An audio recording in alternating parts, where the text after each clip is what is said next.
ঢাকায় শুরু হলো ৫ দিনব্যাপী আবাসন মেলা।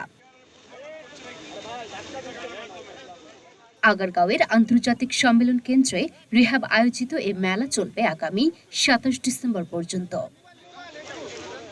সোমবার আগারগাঁওয়ের আন্তর্জাতিক সম্মেলন কেন্দ্রে এই মেলার আনুষ্ঠানিক উদ্বোধন করেন রাজধানী উন্নয়ন কর্তৃপক্ষের চেয়ারম্যান অবসরপ্রাপ্ত major general doctor Siddiqur Rahman. এ সময় উপস্থিত ছিলেন আবাসন ব্যবসায়ীদের সংগঠন রিহ্যাব সভাপতি মুহাম্মদ ওয়াহিদুজ্জামান সহ আয়োজক সংগঠনের সদস্যরা। আয়োজকরা জানান, এবারের মেলায় বিভিন্ন আবাসন কোম্পানির পাশাপাশি বিল্ডিং ম্যাটেরিয়ালস ও অর্থলগ্নিকারী প্রতিষ্ঠানও অংশ নিয়েছে। রিহ্যাব ফেয়ার ২০২৪-এ ২২০টি স্টল রয়েছে।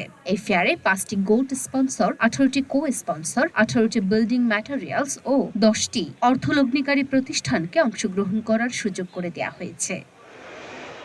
সকাল ১০টা থেকে রাত ৯টা পর্যন্ত ক্রেতা দর্শনার্থীরা মেলায় প্রবেশ করতে পারবেন। মেলায় প্রবেশে সিঙ্গেল এন্ট্রি টিকিটের প্রবেশ মূল্য ৫০ টাকা, আর মাল্টিপল এন্ট্রি টিকিটের মূল্য ধরা হয়েছে ১০০ টাকা। মাল্টিপল এন্ট্রি টিকিট দিয়ে একজন দর্শনার্থী মেলার সময় ৫ বার প্রবেশ করতে পারবেন। এন্ট্রি টিকিটের সম্পূর্ণ অর্থ দুস্থদের জন্য কর্পোরেট সোশ্যাল রেসপন্সিবিলিটির কাজে ব্যয় করা হবে। টিকিটের রাফেল ড্রতেও থাকবে আকর্ষণীয় পুরস্কার। লুনা আফরোজ নিপা, ঢাকা পোস্ট।